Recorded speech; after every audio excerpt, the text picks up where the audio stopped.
Eesti rahvastikukriis pakub palju kõneainet nii poe taga kui ka kõrgelt Toompeal, kus isegi kutsuti kokku vastav tähtis komisjon, mis siis pidi leidma lahenduse rahvastikukriisile. Kulutati palju aega ja energiat ning tulemuseks on üks kasutu paber, millega midagi mõistlikku peale hakata ei ole. Lisaks sellele toimus eelmisel nädalal Riigikogus eriti tähtsa riikliku küsimusena arutelu teemal esimese lapse sünd on ohus. Ent seegi oli vaid keerutamine ümber palava pudru.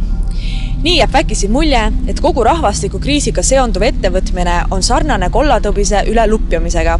Hetkeks peidab see kollase värvi, ent tõbise olukord üksnes halveneb.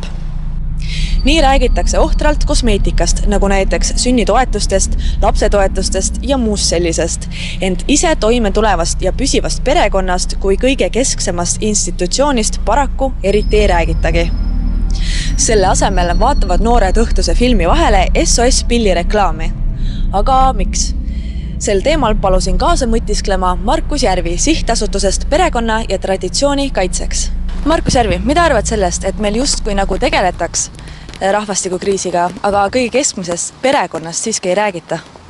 Jah, me oleme korduvalt rääkinud Objektiivis sellest, et Eestis käsitletakse rahvastikukriisi justkui oleks see lahendatav mingisuguste väliste nippide kaudu, et teeme mingisuguse ühe välise struktuuri korda, paneme natukene lastetoetusi või raha sinna ja tänna juurde, teeme mingisugust väikest kosmeetikat ja see peaks nagu justkui lahendama rahvastikukriisi ära. See ei lahenda mingisugust rahvastikukriisi ära, see ei kasvata sündimust Eesti Vabariigis. Ja tõeline nii-öelda vundament, kuhu igasuguse rahvastiku taastootmise peab paratamatult asetama, on perekond. Perekonnakultuuri kasvatamine, perekonnakultuuri väärtustamine Eesti Vabariigis, sest ühtlasi me oleme rääkinud sellest, et kui Eesti Vabariik oma erinevate allasutuste, Sotsiaalministeeriumi ja teiste asutuste kaudu üritab pidevalt kogu aeg edendada mingisugust tõeliselt kõlvatut kultuuri, nagu siin kondoomi reklaamides iga aasta välja tuleb, kus käsitletakse siis sellist kõlvatust noorte seas, kui sellist täiesti paratamatust asja, mis peabki olema ja mille lahendab ära jälle üks mingisugune väike asi, ehk siis preservatiivkondoom, mis on täielik idiootsus.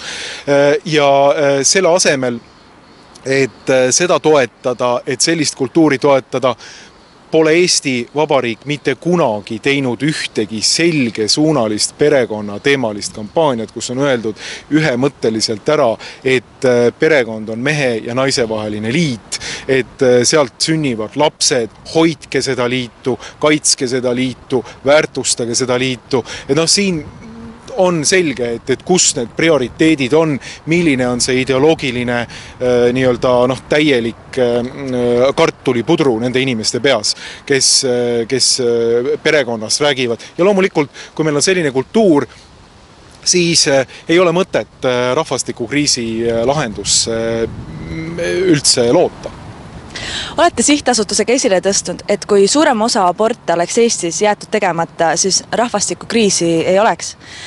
Ebakindlus tuleviku ees on üks kriitilisemaid tegureid, miks ei juleta lapsi vastu võtta. Ja minagi noore naisena ja loodetavasti tulevase emana nagu tunnen ka veidi ebakindlust selles maailmas siin praegu tuleviku suhtes. Aga olukord on ju absurdne, sellepärast, et ühelt poolt väidetakse meile, et Eestis pole mitte kunagi nii hästi elatud kui praegu, aga samas sündivus näitab, et inimesed elavad suures hirmus tuleviku ees. Jaa, loomulikult alustame sellest esimesest poolest, et tõepoolest aastast 1956, kui abort Nõukogude Liidus taas seaduslikuks muudeti Hruštšovi ajal, on Eestis tapetud hinnanguliselt 1,5 miljonit inimest. 1,5 miljonit inimest. Kui me nüüd paneksime selle lihtsalt praeguse rahvastiku protsesside valguses, lihtsalt nagu teeksime plussmärgi, siis me saaksime enam-vähem selle, mis meil praegu oleks, sõltumata isegi sellest, et me ei arvestaks sinna rahvastiku protsessi sisse, sündimust ja omakorda siis sündimust, et see oleks, igaüks saaks aru, et mida see tähendaks Eesti rahvastikule praegusel hetkel. Meid oleks siin kuskil, vähemalt üks oma 3 miljonit. ja loomulikult nüüd see, ütleme nii, et kui me ei adresseeri seda probleemi, kui me seda probleemi ei suuda vaadata otseselt näkku, no siis me ei saa absoluutselt rääkida mingisugusest konkreetsest rahvastikukriisi võimalikust lahendusest. Sellepärast, et me oleme kirjutanud ka oma juhtkirjas Objektiivis, kuidas kohati tekib tunne, et kilplased on tulnud lahendama lihtsalt rahvastikukriisi olukorras, kus kuskil nurgas on meil mingisugune moolok, sinna ohverdatakse ära pooled või rohkemgi inimestest ja siis krassitakse ühel hetkel kukalt, et kus meil inimesed on, miks meil inimesi ei ole, miks meil rahvastikukriis on, no siis loomulikult midagi jällegi head ei ole loota, kui me ei saa selles küsimuses paremaid lahendusi. Aga loomulikult ka nüüd see küsimuse teine pool nõuab vastust ja nõuab tematiseerimist. Nimelt loomulikult inimeste tuleviku usk on suhteliselt nõrk ja ütleme nii, et ega seda usku ju ei saagi niimoodi jällegi mingisuguste imenippidega lahendada, et et teeme nüüd mingisuguse ühe suure kampaania ja lahendame selle asja ära või peame kuskilt presidendi või peaministri toolist mingisuguse väga mõjuva kõne ja asi on lahendatud.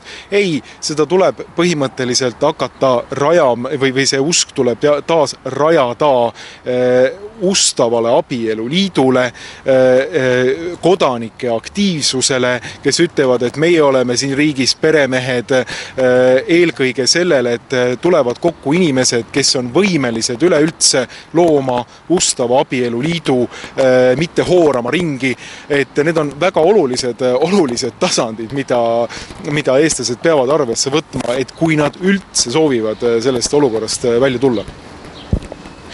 Tõele näkku vaadates võiks lausa öelda, et Eesti rahval pole varem nagu nii lootusetut olukord olnud oma võimekuses luua püsivaid ja toimivaid perekondi. Mis on selle tinginud?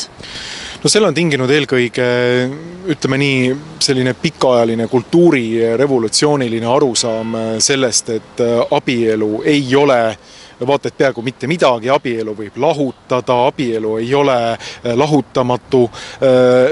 Vaatame natukene, mõelge isegi noore naisena sellist olukorda, eks ju, et teil on kõrval mees, kes ütleb, või teie olete tema kõrval ja siis mõlemad ütlevad, et vaatame siin natukene, võib-olla ei mängi välja, eks ju, vaatame aastakese, vaatame teise, eks ju, umbes nagu teeks mingisugust, ma ei tea, autoliisingu lepingut või teeks mingisugust muud, ma ei tea, ükskõik millist ühiskondlikku lepingut siin ajaks.